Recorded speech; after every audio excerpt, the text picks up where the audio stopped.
Selamat malam Bapak-bapak dan Ibu. Selamat malam. Iya. Selamat malam. Oke. Saya ke Bu Dinar, boleh ke Bu Dinar?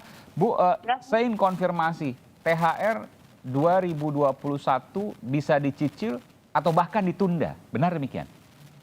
Belum. Terima kasih. Selamat malam. Assalamualaikum warahmatullahi wabarakatuh. Waalaikumsalam Sebenarnya Kementerian Ketenagakerjaan sedang melakukan pengkajian terhadap rencana pelaksanaan THR tahun 2021 dengan mempertimbangkan perkembangan kondisi saat ini terkait dengan pemulihan ekonomi nasional akibat dampak pandemi COVID ini. Kita akan melihat dulu apakah COVID ini sudah selesai, sudah mengarah ke pemulihan, ataukah masih belum. Yaitu kami sedang melakukan kajian dengan mengundang stakeholder, tentunya stakeholder yaitu pekerja, pengusaha, dan pemerintah itu sendiri. Nah kebetulan kami saat ini di Kemenaker ada lembaga kerjasama tripartis nasional dan Dewan Pengupahan Nasional. Kami akan mengajak dua lembaga tersebut untuk membahas di sana melihat apakah kondisi ini sudah mulai ke arah pemulihan. Kalau memang ke arah pemulihan berarti wajib dibayar sesuai dengan ketentuan karena dianggap sudah kembali tidak normal. Seperti tahun 2020 ya Bu Dinar, karena tahun 2020 bisa ditunda dan dicicil. Dan faktanya saya konfirmasi nanti, ada banyak sekali perusahaan, saya tidak tahu ratusan atau mungkin ribuan yang kemudian sampai sekarang belum melunasi THR bagi para karyawannya. Ya, ada kemungkinan, dari kemungkinan saya data, memang ada beberapa perusahaan, ada beberapa sektor usaha yang sudah positif, meskipun sebagian banyak besar ada minus. Nah saat ini memang sedang mengkaji. Kebetulan nanti saatnya keluar permennya, keluar S-nya tentu mengingatkan agar yang tidak terkondisi, yang tidak terkena pandemi ya wajib bayar penuh. Tapi bagi perusahaan yang ternyata masih terkena, belum kembali normal, bisa disepakati secara bipartit. Secara bipartit artinya nanti antara buruh dan atau pekerja dan pengusaha, begitu? Ya, pekerja dan pengusaha. Oke. Ya. Saya ingin ke Pak Haryanto. Pak Haryanto, sesungguhnya bagaimana kondisi saat ini dibandingkan 2020 lalu, dan apakah benar tadi yang saya tanyakan bahwa tahun 2020 yang kemudian ada kebijakan bisa ditunda dan dicicil THR-nya, masih banyak perusahaan yang sampai saat ini belum melunasi THR bagi para pekerjanya? Ya. Selamat malam Mas Aiman. Selamat malam Pak Haryanto, silakan. Selamat malam Bu Dinar, selamat malam Mbak Mira. Malam Pak Yanto. Ya. Assalamualaikum warahmatullahi wabarakatuh. Waalaikumsalam.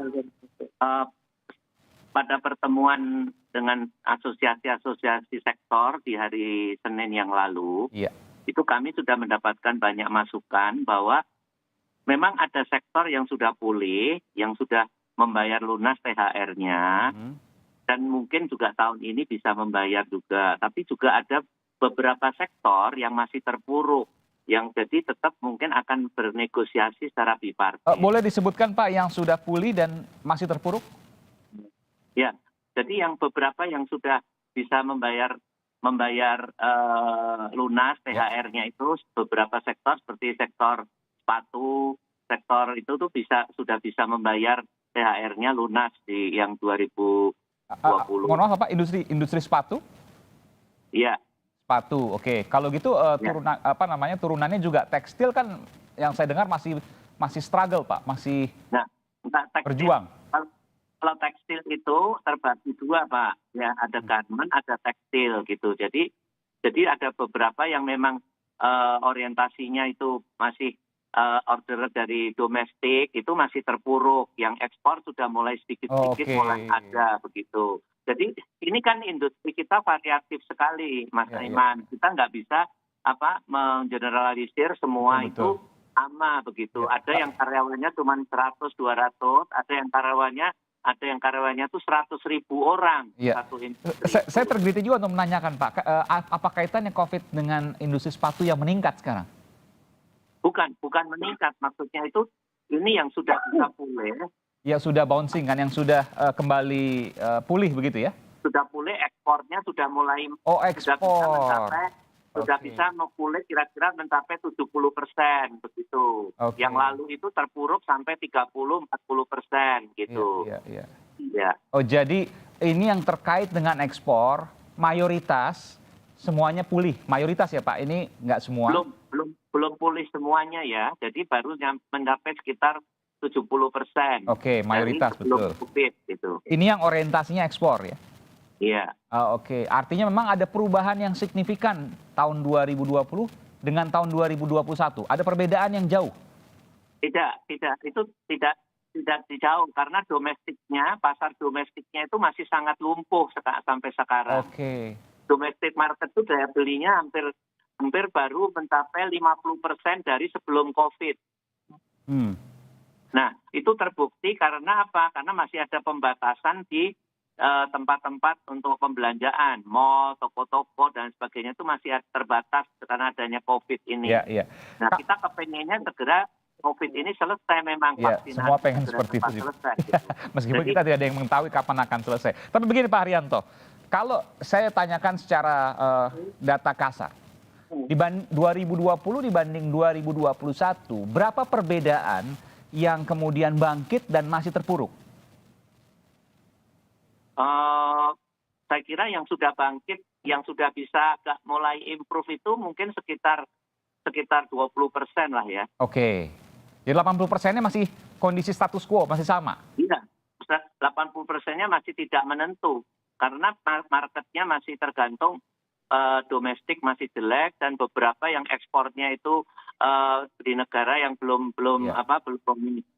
improve COVID-nya masih terpuruk juga. Jadi kira-kira 20% itu sudah bisa mulai meningkat. Oke, tapi ini kan di luar yang industri yang memang potensial winner Pak ya pada waktu 2020 seperti industri farmasi, industri garment yang kemudian digunakan untuk APD misalnya, telco, ya di luar itu Pak ya?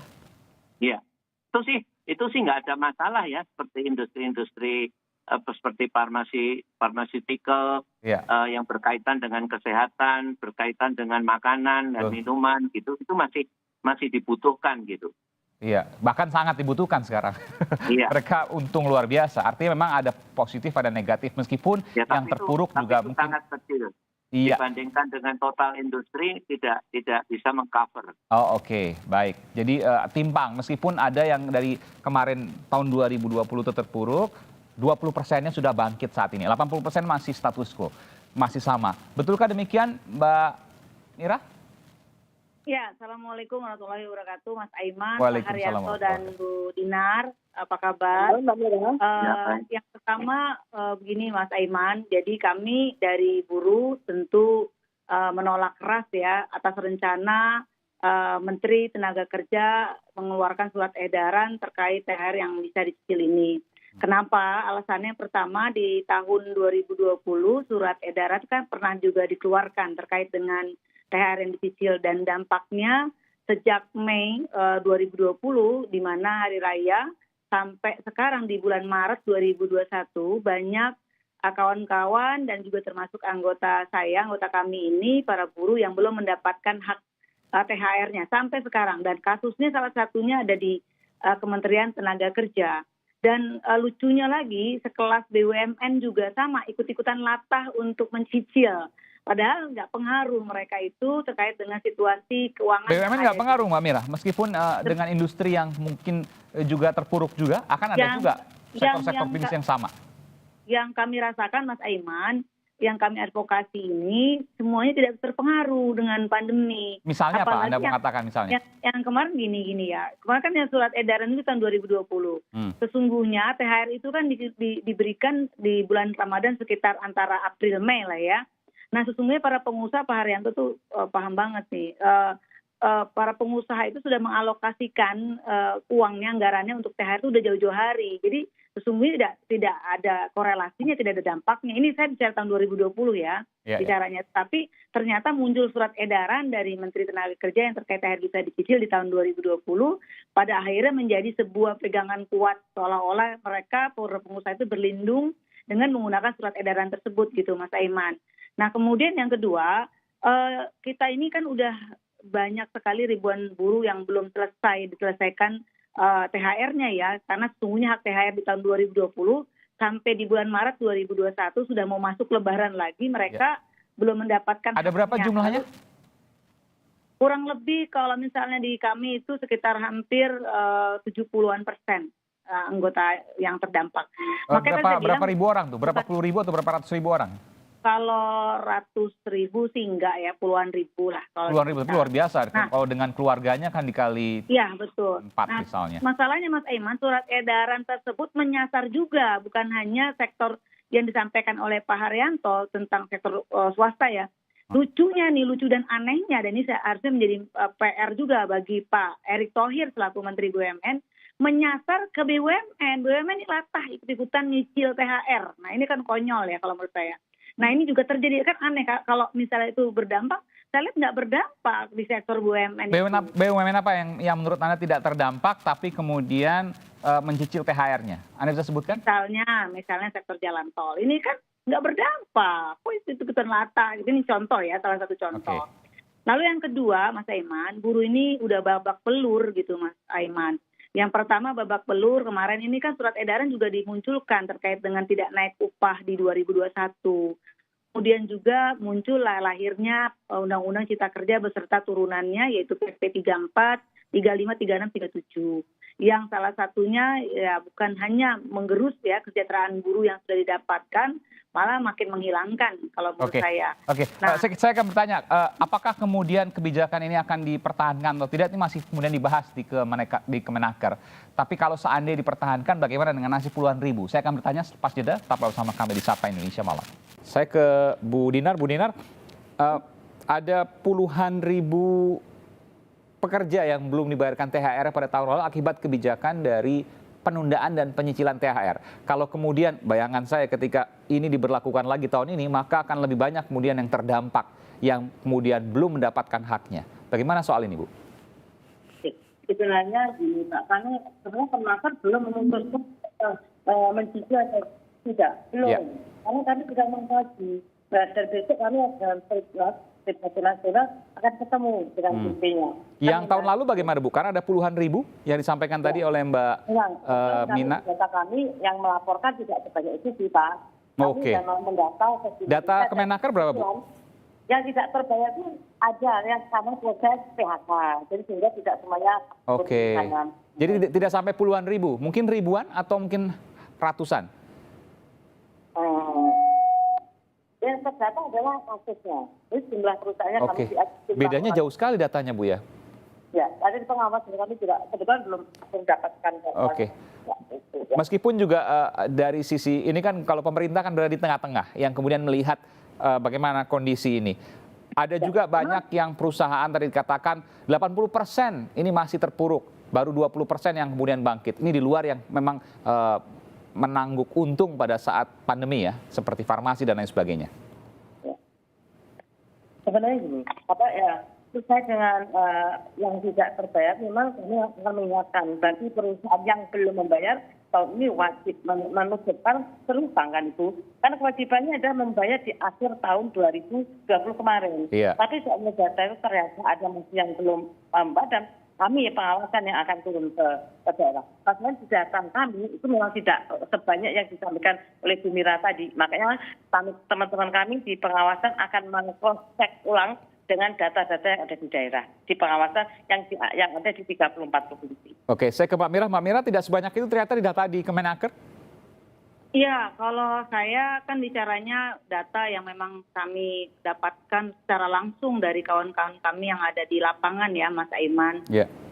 Tetapi terlepas daripada itu, artinya ini kan kami juga menyoroti tidak adanya sanksi terkait dengan karena tidak dibayarkannya THR para buruh ini. Jadi kami juga justru mempertanyakan bagaimana kepengawasan daripada Kementerian Tenaga Kerja dan juga sanksi terhadap para pengusaha-pengusaha ini yang tidak atau juga belum membayarkan THR ini. Itu yang pertama. Terus yang kedua, gini Mas Aiman, ini kan sedikit lagi menjelang Ramadan ya, bulan Ramadan, kemudian juga sedikit lagi Lebaran. Tentu harapan dari Pak Jokowi, kalau saya menangkap Pak Jokowi pada saat di statementnya di 2021 itu optimis sekali beliau untuk ekonomi ini semakin membaik. Ini karena ukurannya di kuartal 3 dan 4 di tahun 2020 itu sudah ada peningkatan secara signifikan. Nah, kalau ini surat edaran ini dikeluarkan, seandainya misalnya itu terjadi dicicil, artinya itu bisa berdampak kepada daya beli masyarakat itu sendiri. Artinya ekonomi yang diharapkan oleh Pak Presiden tidak terjadi nih. Nah maka itu mungkin apakah Kementerian Tenaga Kerja dalam hal ini Bu Menteri Tenaga Kerja tidak mengetahui bahwasannya ekonomi justru akan semakin membaik seperti optimisme atau prediksi atau juga keinginan Pak Jokowi selaku Presiden RI gitu ya. Baik, oke. Oke. Nanti tentu kita akan bisa mendengarkan langsung dari Pak Haryanto dari Asosiasi Pengusaha Indonesia. Pak Haryanto, jadi usulan dari pengusaha untuk tahun ini, apakah sama seperti tahun 2020 meskipun ada resiko, ada banyak sekali yang kemudian belum mendapatkan haknya? Begini Mas Saiman, dalam situasi yang seperti ini, itu memang yang terbaik adalah merundingkan di level perusahaan masing-masing. Oke. Kalau nggak ketemu Pak, bipartit nggak ketemu misalnya? Ya, kalau di bipartit nggak ketemu itu pasti pasti ada masalah di hubungan industrial di perusahaan itu. Kalau buruhnya saja tahu bahwa pabriknya saja kerjanya itu biarpet, kadang-kadang masuk, kadang-kadang enggak. Lalu kalau masuk kena COVID diberhentikan. Pasti ada pemahaman dari pekerja dari situ ya. Anda mau mengatakan itu? Kalau sampai saat ini, sepengetahuan saya di daerah industri-industri yang itu tidak ada keresahan-keresahan seperti yang tadi dikhawatirkan. Semuanya sangat bisa mengerti. Baik. Kalau yang dikhawatirkan itu sebetulnya adalah jangan sampai mereka itu ter-PHK. Itu sebetulnya yang paling mereka khawatirkan gitu. Tapi kalau pekerjaannya normal, semuanya berjalan normal, maka tidak layak juga untuk dipotong. Bukan begitu, Pak? Iya. Jadi sebetulnya begini ya, kalau kita mengerti, ini kan bukan salah siapapun gitu. Yeah. Nggak ada pengusaha yang mau terpuruk, kan nggak ada yang investasikan dalam jumlah besar. Yeah. Nah sekarang yang kita harus mengerti itu adalah bahwa kondisi masing-masing itu. Dan baik. Serikat pekerja harus mengerti persis sebetulnya apa yang terjadi. Dan itu kelihatan dari roda perusahaan. Apakah biarpet tadi Bang Bapak katakan ataukah normal? Kalau biarpet ya pekerjanya juga harus mengerti. Tapi kalau normal maka tidak ada hak untuk dipotong. Saya konfirmasi soal itu, Pak. Sampai hari ini sepengetahuan kami di Apindo, mereka yang normal itu membayar kok. Tahun lalu tidak semua mencicil, ada yang membayar lunas kok. Ini kita hanya melihat sisi jeleknya saja, yang baik nggak pernah dilihat. Nah ini yang menurut saya kurang apresiasi juga pada pengusaha. Gitu. Baik, terima kasih Pak Haryanto, ini penjelasan yang logis dan juga fair, dan juga kemudian disampaikan tadi oleh Ibu Dinar dari Direktur Kemenaker dan Mbak Mirah dari SPSI. Terima kasih, sehat selalu Bapak-Bapak, semoga kita bisa melewati masa-masa sulit ini segera dan dengan kreatif dan juga produktif, dan tentu yang paling penting adalah tetap sehat. Selamat malam, terima kasih.